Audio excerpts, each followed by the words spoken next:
let's talk about the actual substance of it. When you say you don't go there, I disagree. But what I'm saying is, Ayanna Pressley, I want to just really clarify, Chris, for your audience, please. So we're not just having a meta conversation about what I said. I want to be clear about what I said.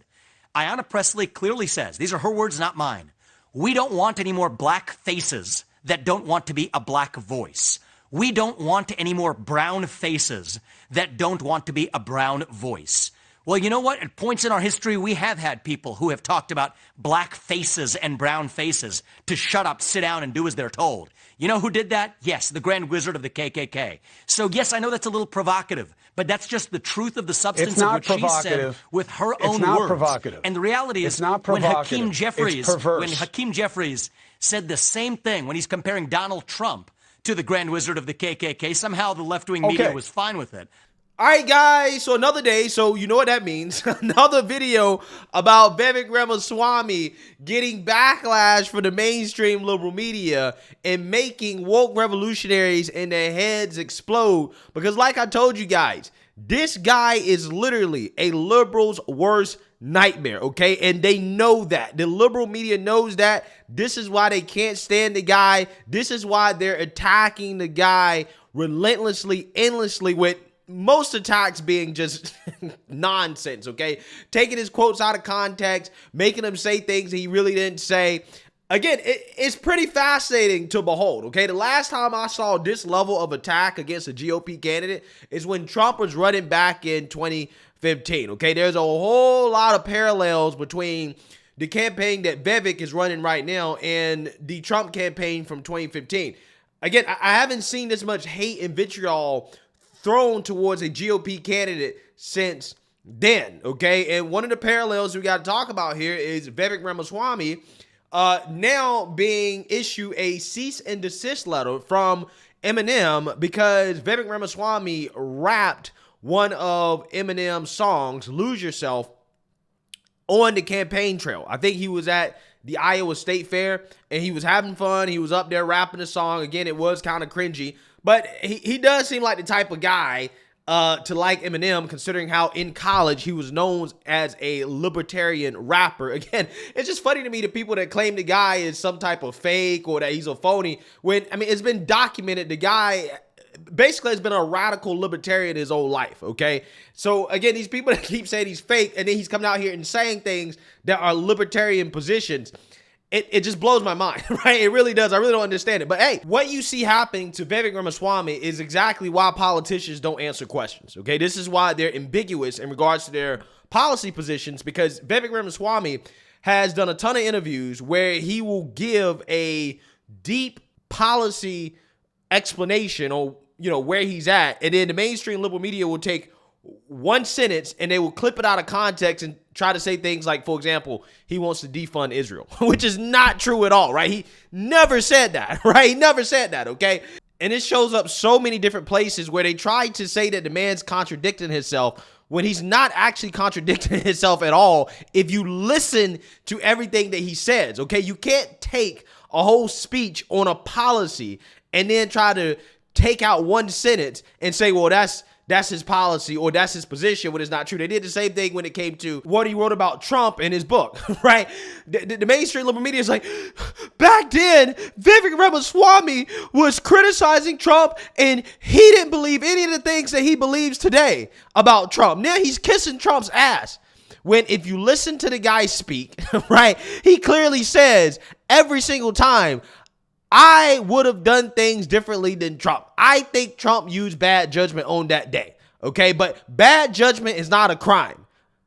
The man has been very consistent on that, right? He never said what Trump did was a crime, that, hey, I just would have done something differently. It's not something I would have done, okay? I think it's bad judgment, but it's not a crime. He's very consistent, right? In fact, he's more consistent than 99% of politicians, but people keep saying he's a flip-flopper and that he's inconsistent, when clearly what's happening in this country is that we have a crisis when it comes to people's ability to absorb and listen to long-form content, right? We have a crisis when it comes to people's attention spans. So this is what they do. They say the guy's a flip-flopper when he's not actually flip-flopping on anything. And what the mainstream liberal media is doing is the same dirty trick that they did with Trump, which is that they're taking comments that they are characterizing as contradictory even though they're not in the broader context of what the man is talking about, right? Again, this is the exact same thing they did to Trump. They're doing it to him now. But again, this is politics, right? This is kind of how politics works. It's a dirty game. It is what it is. Eminem, who has a severe case of Trump derangement syndrome, probably sees a little bit of Trump in Vivek Ramaswamy, and he has issued a cease and desist letter demanding that Vivek stop rapping his music on the campaign trail. Now, again, this is probably a good thing because Eminem is definitely not who he used to be. He's a washed up version of who he used to be. I haven't listened to any new Eminem in a long time. Now, his old stuff was gold, okay? The guy went from a anti-authoritarian, not woke revolutionary to a pro-authoritarian woke revolutionary who comes out here and, stomps for the Democrats and the Biden administration. Okay, I mean, there was a video that I did just maybe a few weeks ago where Eminem was having a full-blown meltdown, okay, a mental breakdown over the fact that poor to middle-class white men support Trump, okay? I mean, this guy, again, he was losing his mind, right? I don't understand what's wrong with this guy. He really needs to lay on somebody's couch. I'm telling you, we do need to open up more mental health facilities, okay? Because we really do need to lay a lot of these people who have a severe case of Trump derangement syndrome. We need to lay them on somebody's couch so that they can talk it out, right? Again, it's probably one of the most severe cases of derangement that we have in this country. And you see it on a daily basis, okay? And now we're probably going to have VDS, which is Vivek derangement syndrome, the way things are going, okay? Because not only is Eminem triggered, but Al Sharpton and so-called civil rights leaders, aka the race hustlers of America, they are triggered about his recent comments about Ayanna Pressley, who tells black people like me that you're not actually black if you don't agree with them. Because as a so-called black or brown person, you only can be liberal, okay? You only can be progressive or else you ain't black, okay? In the words of Joe Biden. I don't want to be accused of plagiarism here. So I got to make sure I give the proper attribution to that quote. But yeah, I mean, people like Al Sharpton have even started to have meltdowns over Vivek. Take a look. Well, we attacked them by voting them out of office. But what is more concerning, and we talked about this at length, is how you take the guns out of the hand of haters. So Ramaswamy is talking. You can vote against him. But what about those that have these AR-15s writing swastika on them and that are writing manifestos against blacks? That's what we talked to the White House about. And I think all of us support Ayanna Pressley to act like she is in any way like the KKK who hung and killed us, and not address the lynching that happened in Jacksonville. Ramaswamy needs to find out what KKK were. They were not members of Congress. They were people with hoods on and lynching people. And maybe he should attend, not as a participant, but as a guest to hate somebody, to know what hate really is. Anyone else? I'm sorry, these two, if they can, I'm sorry, if these two can address my questions, please.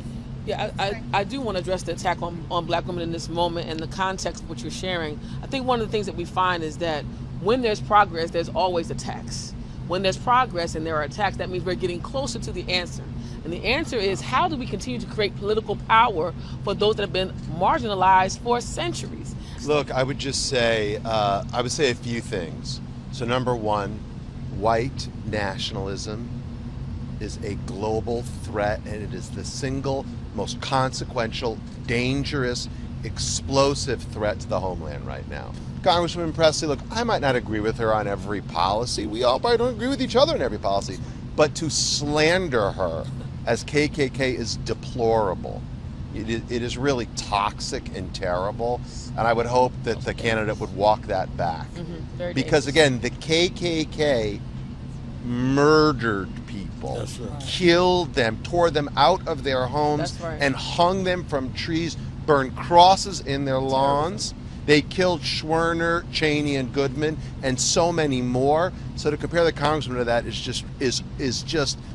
just so deplorable and problematic.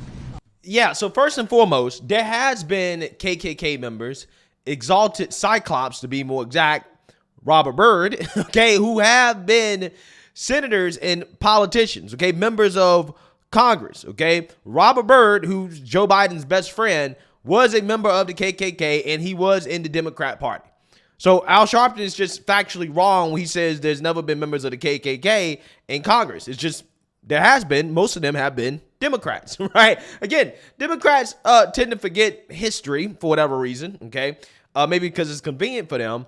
Furthermore, again, you know, it's just funny how there's a lot of fake outrage over what Vivek Ramaswamy said about Ayanna Pressley, but almost on a nightly basis, Joy Reid either flat out calls Republicans, people that she disagree with, Nazis, and all types of other silly comparisons to extremist groups. But yet, again, there's no outrage over this type of stuff. So while the responsible party, the only party left that cares about democracy at this point, the yes, sometimes irritating party that keeps the lights on and makes sure that you go to the doctor, that party, the Democrats, while they spent today working to clear the messy final hurdles to pass the Build Back Better bill, which will get Americans daycare and home health care and cheaper prescription drugs and help save the planet.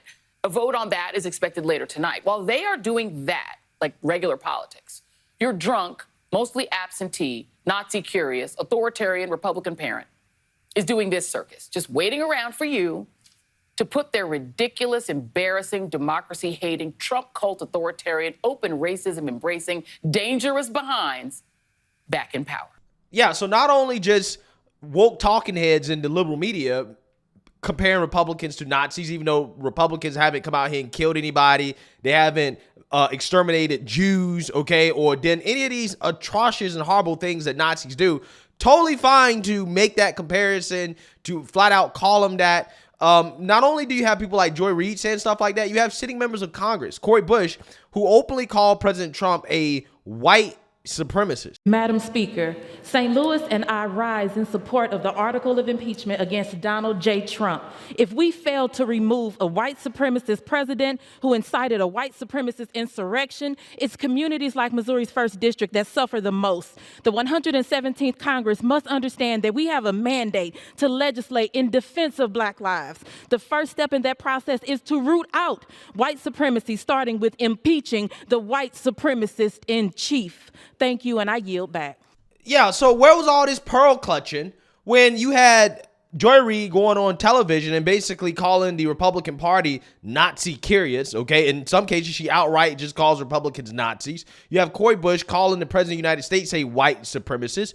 We've had members of Hollywood come out and compare Ron DeSantis to the Klan or Klansman, okay, saying that he's the Grand Wizard.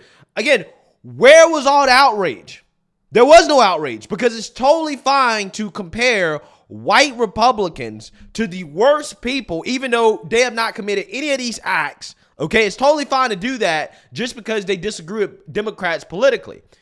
Vivek Ramaswamy makes an actual real argument about Ayanna Pressley's rhetoric in comparison to the type of rhetoric that we would see from a group like the KKK. And all these people want to lose their mind. Oh my God, he's attacking black women. He said that she uses the same rhetoric as the KKK. Well, I mean, again, all of these people that are so upset were not upset. They have nothing to say when these types of attacks are levied against white conservatives and Republicans who have not committed any of these atrocious acts, but yet they're being compared to these groups that have done that. Again, it's amazing how that works, right? The double standard is incredible. And this is why Vivek Ramaswamy is so valuable, right? This is why they fear him, okay? They can't stand the guy. Everybody hates him because he is saying things out loud that Republicans should have been saying a long time ago, right? And he's not backing down. He's not apologizing because there's going to be a massive pressure campaign on this man to walk back his comments, for him to take back what he said, to apologize. And I don't think he's going to apologize. I really don't. I hope he doesn't. Okay, I'll be severely disappointed if he apologizes. He shouldn't apologize. In fact, you have Chris Cuomo here that's actually going to press Vivek Ramaswamy and try to make him do the tap dance that, you know, they try to make other Republican politicians do when they, you know, speak some truth. So without further ado, let's go ahead and react to this. That would mean, so if you're going to say, well, because I'll be a uniter, and you know, you can say what you want about Trump, he was not a uniter. So if that is the thing, that's why I didn't get the Presley comment about the KKK. First of all, you know that you do not analogize a black member of Congress or a black anybody to a member of the KKK. You know that. Why not? Right? I'm trying to figure out if it's okay to analogize Ron DeSantis to a Klansman, why is it not okay to say it about a Democrat? Again, see, the people that are upset about this don't understand. This would not be a conversation had he not done that, right? If he had not said that, none of these people would be having this conversation about the rhetoric from the Democrat Party. And that is the genius in all this, right? This man is on a whole nother level. When we talk about 5D chess, a lot of people overuse that word, okay? 3D, 4D, 5D chess.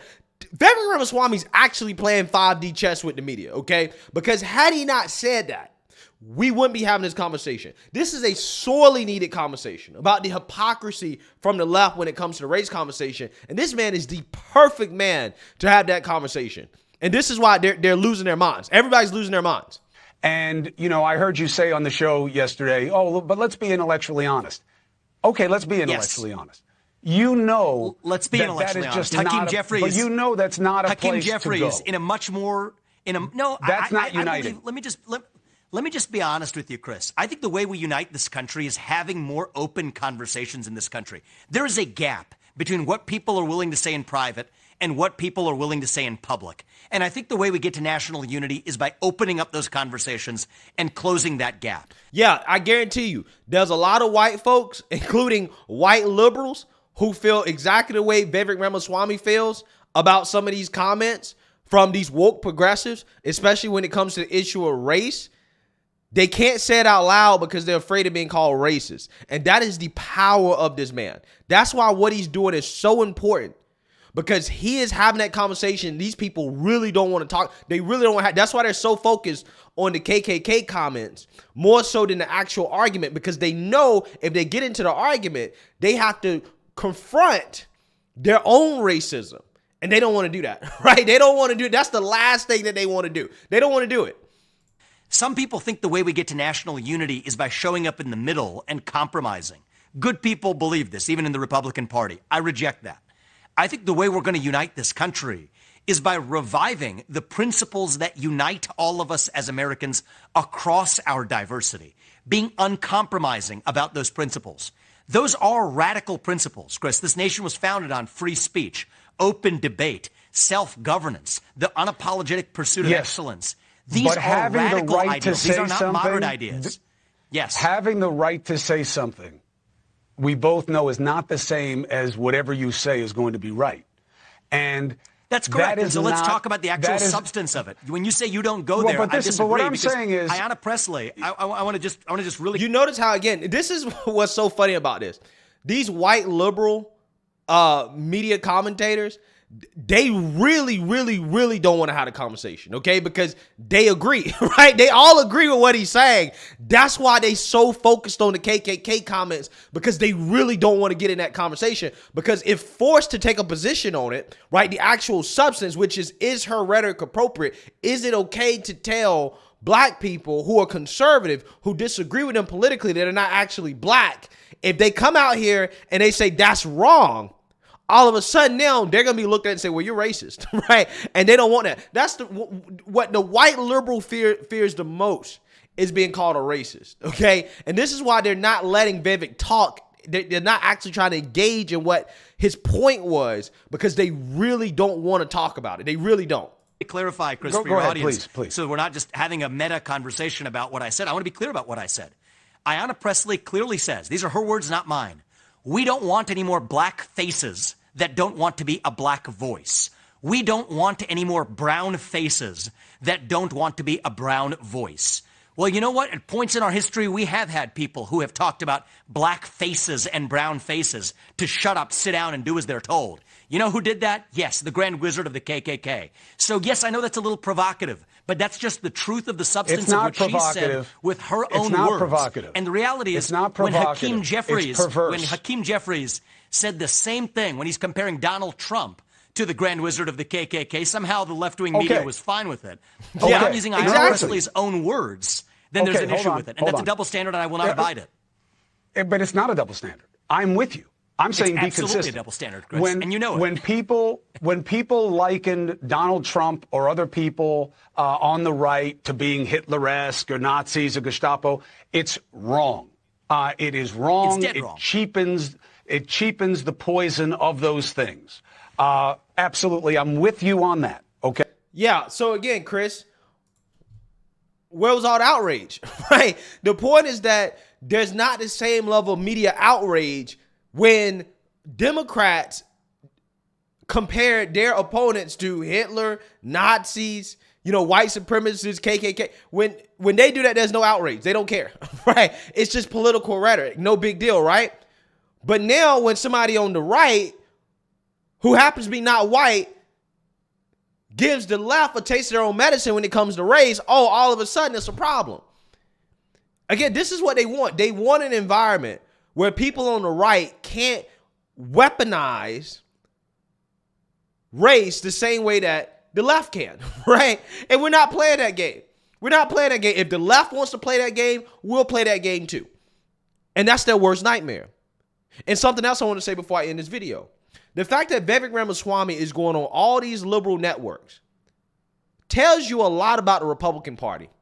That the Republican Party is weak and they're afraid to defend their own positions. If you are an elected representative, the fact that these Republicans are not on these liberal media outlets more defending their positions the way that Vivek Ramaswamy is doing tells you everything you need to know. It's not that the liberal media won't let them on the platform. They just don't want to go. They don't want to go.